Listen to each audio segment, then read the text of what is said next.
आज के इस महत्वपूर्ण वर्कशॉप में उपस्थित हमारे सहयोगी डॉक्टर सुमेंद्र तोमर जी,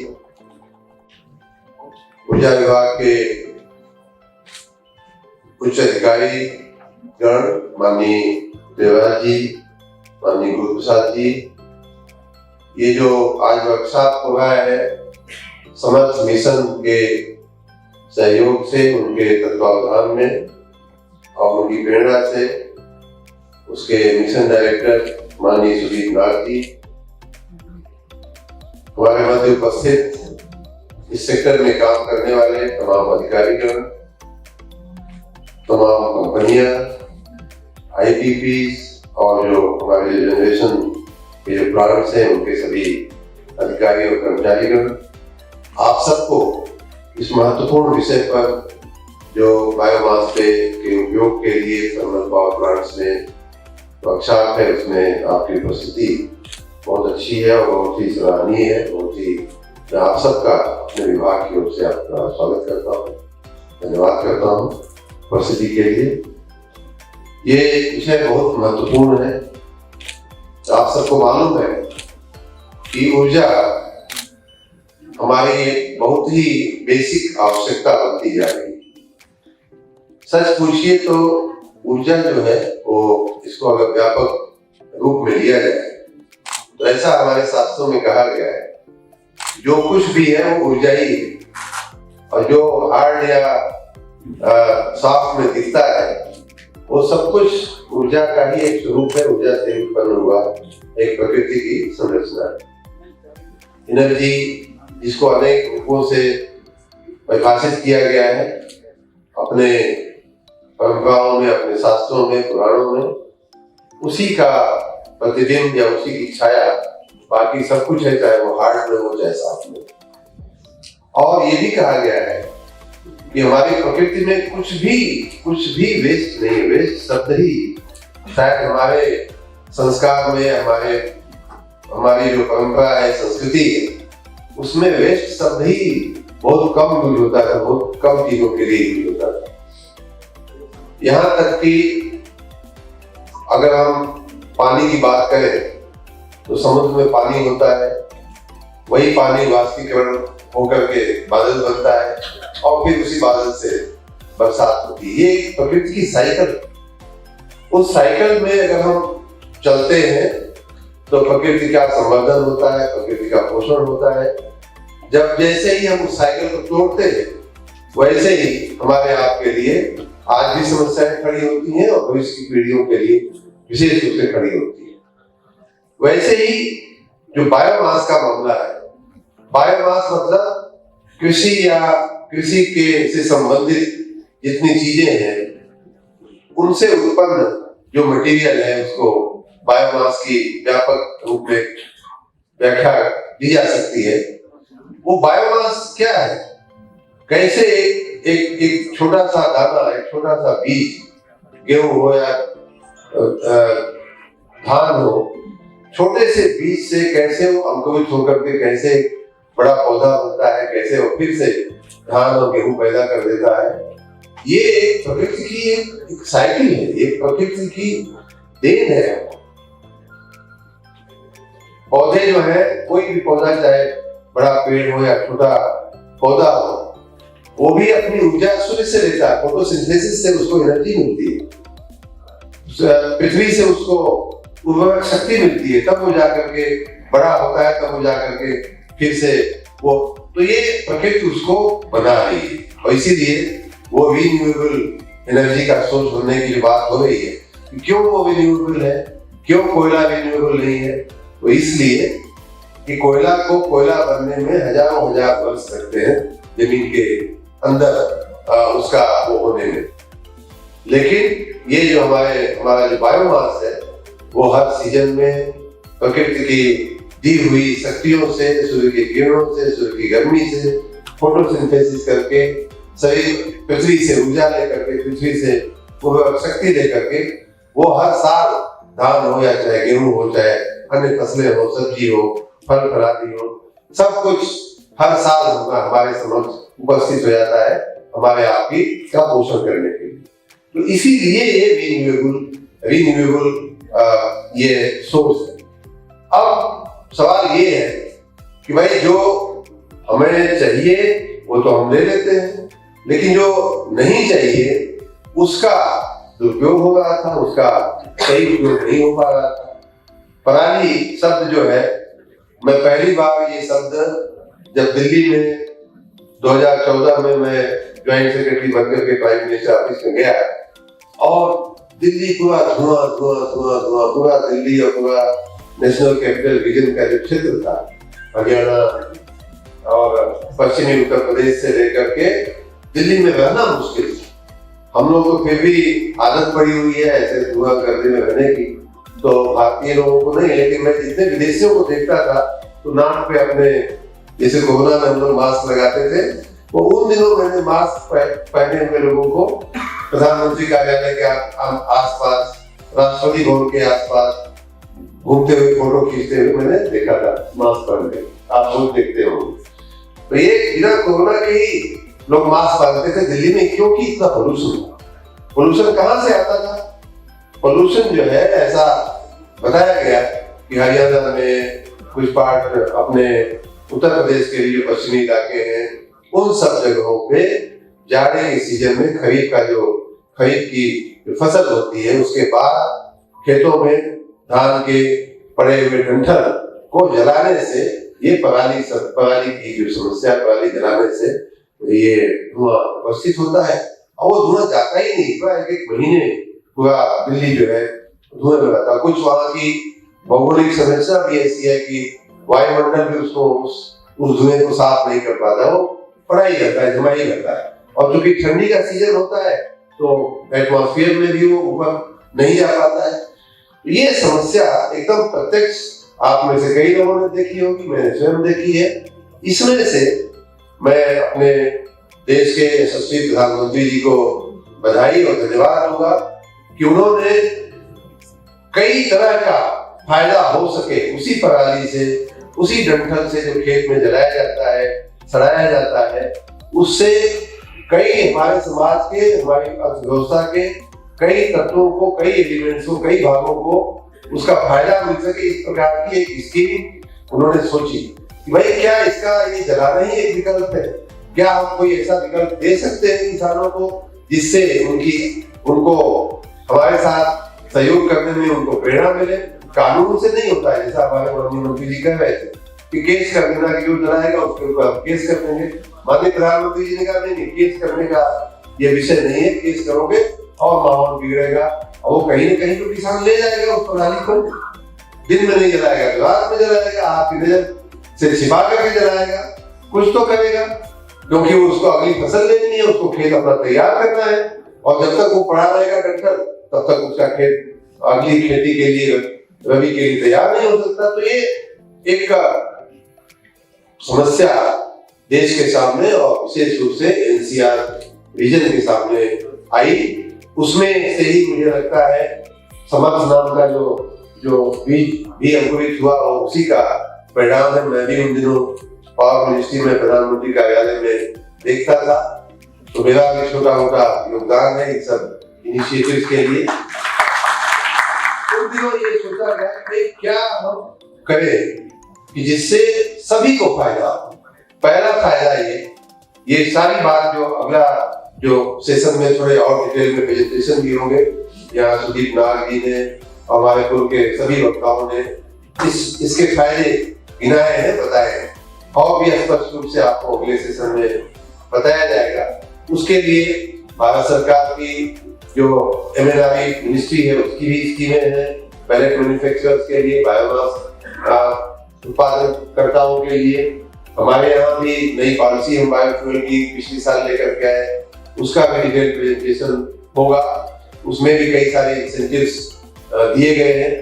तो ये जो पूरी चेन जो नई बनाने की कवायद चल रही है, जो प्रयास चल रहा है, जिसके लिए समक्ष मिशन कार्यरत है और हम सब जिसके लिए इच्छुक है, उसका सबसे बड़ा फायदा और सबसे पहला फायदा तो होगा कि किसानों की का जो बताया गया कि लगभग 2/3 तो उसका यूज हो जाता है, कोई पशुओं को खिलाने में, कहीं यहाँ वहाँ, लेकिन जो बाकी बचता है वो भी बहुत बड़ी ये जो है बहुत बड़ी अमाउंट होता है। 230 मिलियन या कुछ ऐसा हम फिगर देख रहे थे कि अगर उसको हम जो बच जाता है जलाने के बजाय हम अन्य उपयोग में लाते हैं तो ये मटेरियल जो है जो वेस्ट एग्रीकल्चर रेसिड्यू जो है उसका अवशेष जो है 230 मिलियन टन जैसा आंका गया है। उसमें से अगर हम उसका सदुपयोग कर लें जल जलाने के बजाय तो पहला इमीडिएट फायदा किसको होता है? वो किसानों को होता है। जो चीज जला दी गई, जिस चीज से पर्यावरण को प्रदूषित कर दिया गया, धुआं निकाल दिया गया, उसका हम उसको पैसा दे रहे हैं। हमने कहीं देखा है कि 1.5 से 2 रुपए प्रति टन किलो केजी देने की हमारी योजना है। अगर आप बेचोगे हमको सीधा सीधा जो चीज आप जला रहे हो वो आपको बेच दीजिए, हम आपको 1.5 से 2 रुपया किलो। सोचिए 1 किलो में इतना सा चलता है, कितना किलो उसको। तो किसान की आमदनी बढ़ाने का जो माननीय प्रधानमंत्री जी का लक्ष्य था, लक्ष्य है और लक्ष्य आगे रहेगा, उसमें सबसे बड़ा और पहला फायदा तो होता है कि किसान की आमदनी, हम जो बात कर रहे हैं उसमें उसकी बढ़ती है। किसान की आमदनी दूनी करने का जो प्रधानमंत्री जी का सपना बहुत साल पहले उन्होंने अनाउंस किया था, वो इन्हीं सब उपायों से के चलते अनाउंस हुआ था। यही सब उपाय करके कहीं पैलेट से, कहीं फल से, कहीं सब्जी से, कहीं प्लांटेशन से करके उनकी आमदनी दूनी करने का हमारे प्रधानमंत्री जी ने, हमारे सरकार ने उसका संकल्प किया। तो पहला फायदा तो किसान। दूसरा फायदा, जैसे ही हम कोल फायर्ड पावर प्लांट्स के में उपयोग के लिए हम लाने की बात करते हैं तो जैसा कि यहाँ बताया गया कि अगर मान लो हम 10 आज की स्थिति में, मैंने कल थोड़ा सा इसका हिसाब पूछा कि भाई पूरे विश्व में ऐसा कहा जा रहा है कि 10 से 14% बायोमास उपयोग हो जाता है पावर में या अन्य जगहों में। लेकिन मैंने फिर पूछा भारत में क्या स्थिति है, तो कहीं से फिगर मुझे दिया गया वो 1% से भी कम है, 0.5% ऐसा फिगर हमको बताया गया कि 1% भी हम अपने बायोमास। सोचिए भारत देश जो है पूरा इतना कृषि प्रधान देश है। हमारे हर सीजन, हमारे पास 3 सीजन है, उन सीजन में विविध फसलें हम पैदा करते हैं। बहुत से देशों में तो ये लग्जरी नहीं है उनको 3 सीजन की, बरसात, गर्मी, ठंडी। हमारे यहाँ उस सीजन की अलग अलग, हर सीजन की अलग अलग फसलें हैं। वो इतना बड़ा बायोमास का हमारा स्टॉक है और उसका हम जो उपयोग कर पा रहे हैं मात्र 0.5%, 1% भी हम अभी उसके उपयोग की तरफ आगे नहीं बढ़ पाए। तो उसका कहा यह जा रहा है, प्रयास ये है, हम सब आप जो इकट्ठे हुए हैं इस बात के लिए इकट्ठे किए गए हैं कि हम उसका पहले 5%, फिर आगे चल करके 10% तक क्या हम उसका पावर प्लांट्स में, अपने कोल फायर्ड पावर प्लांट्स में उपयोग कर सकते हैं। तो ये दूसरा जो फायदा होने वाला है वो एक तो किसान नहीं जलाएगा, वो पर्यावरण को फायदा हुआ, वायु प्रदूषण नहीं, वही रुक गया, एट सोर्स रुक गया। दूसरा, जब ये कोयले के प्लांट्स में पड़ेगा तो उसमें भी हमें रिन्यूएबल एनर्जी का एक सोर्स उसमें उपयोग होगा, कोयले का उपयोग कम होगा और कोयले की वनस्पति, इसके जो प्रदूषण में जो कार्बन इमिशन होता है वो स्वाभाविक रूप से कम होगा। तो ये एक दूसरा पर्यावरण को एक बहुत बड़ा बेहतर फायदा होने वाला है, जिसमें कार्बन इमिशन पे हम बहुत सारा कंट्रोल कर सकते हैं। हमारे देश के माननीय प्रधानमंत्री जी ने पूरे विश्व समुदाय को अपने भारत की परंपरा के अनुरूप रहते हुए, भारत की लाइफ स्टाइल में विश्वास रखते हुए वादा किया है, आश्वासन दिया है कि 2070 तक हम नेट जीरो इमिशन तक हम जो है पहुंच जाएंगे।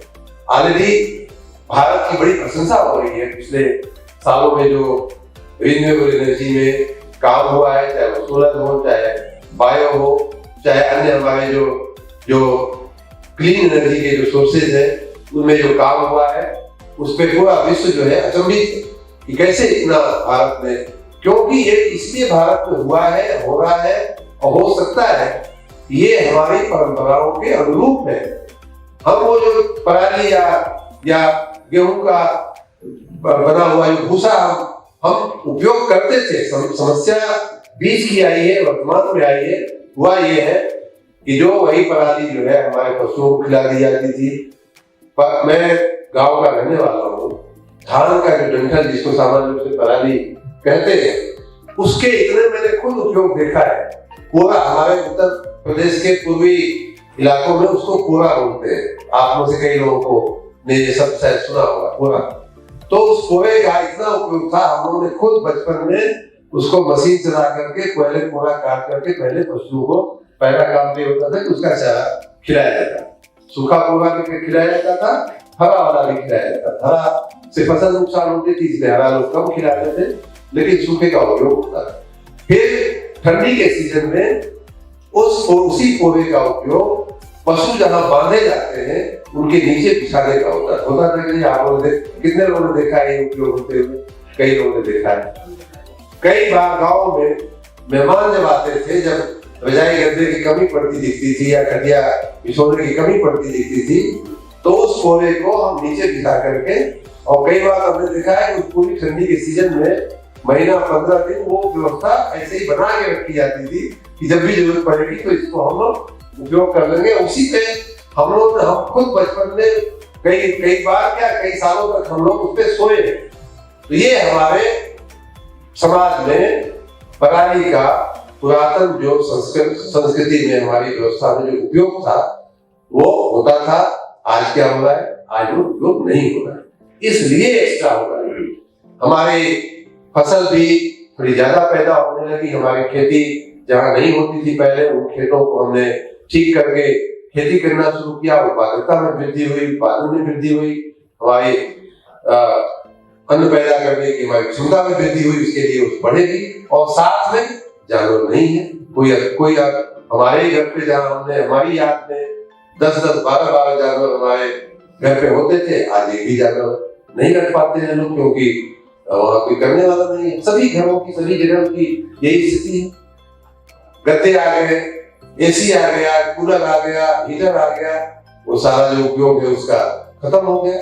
तो ये जो समाज में परिवर्तन आया है उसकी ये एक आधुनिक युग की समस्या है, ये पराली की समस्या, और इसलिए अब जलाना पड़ रहा है उसको। तो अब वो जलाने की बजाय देखिए, जब मनुष्य को, मानव समाज को जब जब आवश्यकताएं पड़ी हैं तब तक नए नए आविष्कार हुए। कभी हम पत्थर से पत्थर मार करके आग उत्पन्न करते थे, फिर हम जो है लकड़ी जला करके आग उत्पन्न करने लगे। बाद में हमारे पास लाइटर और माचिस और ये व्यवस्थाएं आधुनिकता के फलस्वरूप आ गई। एनर्जी से कभी हम अपने शरीर से, फिर पशुओं के बल से हम गाड़ी खींचते थे, बैलगाड़ी खींचते थे। अब मोटराइज्ड हमारे पास व्हीकल्स आ गए, मोटराइज्ड सारे व्यवसाय हो गई। तो ये एनर्जी जो है, इसमें जो ट्रांजिशन समय समय पर हुआ है और होता रहेगा, उसी ट्रांजिशन का एक भाग है कि जो माननीय प्रधानमंत्री जी बार बार कह रहे हैं, एनर्जी ट्रांजिशन। भाई थर्मल पावर प्लांट्स तो चलाने, जैसा कि यहाँ कहा गया कि अभी बहुत दिनों तक हमारी स्थिति ऐसी नहीं है कि हम उनको एकदम से उनको तिलांजलि दे दें। कोल बेस्ड पावर जनरेशन रहने वाला है कुछ दिनों तक। हाँ, ये जरूर है कि उसमें हम क्या मिक्स करें कि पर्यावरण को कम नुकसान हो। जैसे पेट्रोलियम प्रोडक्ट्स में भी अब इथेनॉल की बात आ रही है। इथेनॉल जो है गन्ने से बनता है, उसको हम थोड़ा मिक्स कर देते हैं, पोल्यूशन में थोड़ा वो स्मूथ हो जाता है, कमी हो जाती है। हमारा इंपोर्ट बिल में भी हमें राहत होती है। तो ये सारे जो नए आविष्कार या नई बातें हमारे आपके सामने आ रही हैं, ये सब कुछ करने जैसे काम है। चाहे स्नान ब्लेंडिंग का काम हो, चाहे कोल फायर्ड पावर स्टेशंस में हमारे बायोमास के उपयोग का मामला हो। ये सब पहले तो हमें अपने मस्तिष्क को खुला रख करके इन चीजों को स्वीकारना पड़ेगा। आज के वर्कशॉप का सबसे बड़ा लेसन ये है कि नहीं, आप यहाँ से कम इतना तो आप सोच करके मान करके जाइएगा कि नहीं, ये संभव है, हम उपयोग कर सकते हैं। तो कई लोग क्या दिमाग बंद कर लेते हैं, नहीं कोयले का पावर प्लांट पे वर्षों से कोयले पे ही चल रहा है, कहाँ से पहले की बात करने लगे। ये सब बकवास की बातें हैं, चलो हम तो जैसे करते थे वैसे ही करेंगे। नहीं, ये हो सकता है और होना चाहिए। तब जाकर के हमारी सस्टेनेबिलिटी जो है समाज की, हमारे अपने जीवन के लिए और आने वाली पीढ़ियों के लिए हम एक स्वच्छ वातावरण, सुंदर प्लेनेट जो बेटर अर्थ कहते हैं, क्लीन इन्वायरमेंट कहते हैं, वो हम दे पाएंगे। अब वही बात की अभी हमको गुरु प्रसाद बैठे बैठे बता रहे थे कि हमारे पास बहुत सारे टेंडर्स हमने ऑलरेडी फ्लोट किए हुए हैं पैलेट खरीदने के लिए, लेकिन सप्लायर नहीं मिल रहे हैं। दिस इज व्हाट यू से। तो अब सोचिए कि करने जैसा काम है, इधर लेने वाले भी बैठे हैं कि भाई साहब आप बना के दीजिए, हम अपने पावर प्लांट में उपयोग करने के लिए तैयार, भले थोड़ा महंगा पड़ता है फिर भी हम लेने के लिए तैयार, लेकिन बनाने वाले नहीं। तो अब बीच की जो कड़ी है, समस्या है बीच की जो चेन है, सप्लाई चेन जिसको कहते हैं, किसान के पास से उठाना, कहीं उसको प्रोसेस करना, कहीं उसको पैलेटाइजेशन करना, कहीं उसको बायोमास में जो जिस फॉर्मेट में वो यूज हो सकता है उस फॉर्मेट में उसको कन्वर्ट करना, और कन्वर्ट करने के बाद जो यूजर एजेंसी है, पावर प्लांट्स है, उनको बेचना, उनको देना। अभी मैं बैठे बैठे फिगर्स को देख रहा था, ऐसा लिखा है, आपको जो बुकलेट मिली है उसमें कहीं मैंने पढ़ा कि अगर ये किया जाए, अगर इस पूरी साइकिल को अच्छे से किया जाए, तो पावर सेक्टर में ये पूरी एक जो नई मार्केट, पैलेट बेस्ड या बायोमास बेस्ड जो एनर्जी प्रोडक्शन का एक नई मार्केट खड़ी होगी, और उस मार्केट की जो साइज है मित्रों, वो 55,000 करोड़ रुपए की मार्केट खड़ी हो सकती है, ऐसा इस बुकलेट में लिखा। और उस 55,000 की मार्केट में से लगभग 20 से 30,000 करोड़ रुपए का फायदा मात्र किसानों को हो सकता है। वो पैसा जो है किसानों की जेब में जाएगा, उनकी आमदनी बढ़ाने में उपयोग में आएगा। और साथ ही 30 से 35,000 करोड़ रुपए की हमारी जो पैलेट मैन्युफैक्चरर्स या बायोमास का, बायो फ्यूल का जो प्रोडक्शन कर रहे हैं जो लोग, उनकी उस इंडस्ट्री के लिए 25 से 30-35,000 करोड़ रुपए का उनके लिए एक मार्केट। तो ये सबके लिए विन विन सिचुएशन, सबके लिए विन विन सिचुएशन। अब एक तरफ कोयले की खदानों में से कोयले की वो करने में कमी आएगी, एक अल्टरनेटिव मार्केट खड़ा होगा, उसमें रोजगारी बढ़ेगी, किसानों की आमदनी बढ़ेगी, कोई ट्रांसपोर्टेशन में कोई कहीं उसके रोजगारी के अवसर खड़े होंगे, तो कहीं किसी और कारण से खड़े होंगे। जो नौजवान आज गाँव में रोजगारी के लिए घूम रहे हैं, पाने के लिए, उन नौजवानों को इन सब कामों में नई रोजगारी के अवसर मिलेंगे। तो हर तरह से ये करने जैसा एक काम है, और आप सबको ये डिटेल में मुझे बताया गया है कि आने वाले कुछ मिनटों में आपको 2-3 प्रेजेंटेशन भी होंगे, जिसमें अब ये करने जैसा काम कैसे करें, इस पे बात आके अटकती है। और जो हमारे उद्यमी हैं, मुझे बहुत विश्वास है आप सबके उद्यमशीलता पे, और विशेष रूप से उत्तर प्रदेश जो है बायोमास के इस क्षेत्र में तीसरे नंबर का राज्य इसी बुकलेट में लिखा हुआ है। आप देखिएगा, पंजाब के बाद गुजरात और उसके बाद उत्तर प्रदेश, इतना बड़ा राज्य, इतना बड़ा कृषि प्रधान प्रदेश है। मैं आश्चर्य कर रहा था कैसे गुजरात ऊपर आ गया उत्तर प्रदेश से। तो मुझे जो मैं समझता हूँ, बाकी तो रिसर्च का विषय है और नाग साहब शायद बता पाएंगे कि कैसे तीसरे नंबर पर यूपी आ गया है, लेकिन मुझे लगता है कि पशुधन यहाँ है ज्यादा, तो पशुओं को खिलाने में काफी कुछ उसका उपयोग हो जाता होगा, ऐसा मेरा अनुमान है। लेकिन तो उत्तर प्रदेश में इतना तीसरे नंबर का बायोमास हमारे रिजर्व जो है, सोर्स जो है, वो हमारे पास है। अब उसका उपयोग आप यहाँ बैठे हुए जो उद्यमी हैं, हमारे स्टार्टअप्स इस क्षेत्र में आ रहे हैं, आए भी हैं। आप सबकी जानकारी के लिए पिछले कुछ महीने पहले फरवरी में जो ग्लोबल इन्वेस्टर समिट हुई थी, उसमें रिन्यूएबल एनर्जी के क्षेत्र में सबसे ज्यादा एमओयू अगर किसी क्षेत्र में हुए थे, किसी विभाग के हुए थे, तो रिन्यूएबल एनर्जी डिपार्टमेंट के हुए थे। और उसमें भी बायोफ्यूल उत्पादन के लिए, बायोमास के इस तरह के उत्पादन के लिए हमारे कई एमओयू हुए हैं, उनमें से कई लोगों को हम लोग उनका हैंड होल्डिंग करके उनको आगे बढ़ाने का भी हम प्रयास कर रहे हैं।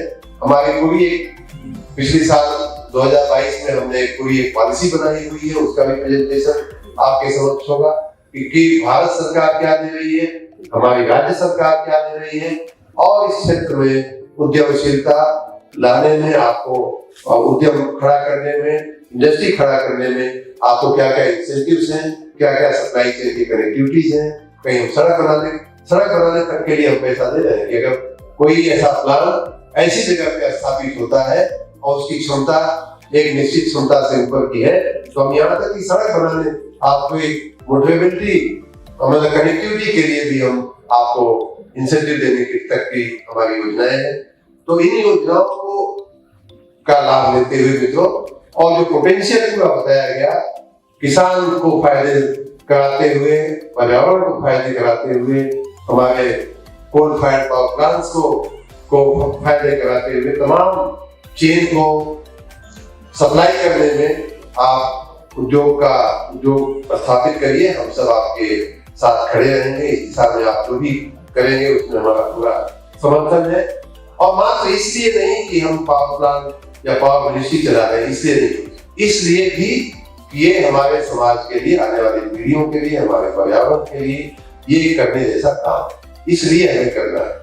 माननीय प्रधानमंत्री जी, मुझे याद है जब पेरिस एग्रीमेंट की बातें चल रही थी, उन दिनों हम लोग उन सारे वार्ताओं में मैं भी सहभागी था। माननीय प्रधानमंत्री जी ने सबको, पूरे दुनिया को चैलेंज करके, तारीफ वो करके सीना तान करके कहा था कि भाई आप हमको क्या सिखाओगे, हम आपको सिखाते हैं कि पर्यावरण की रक्षा कैसे होगी।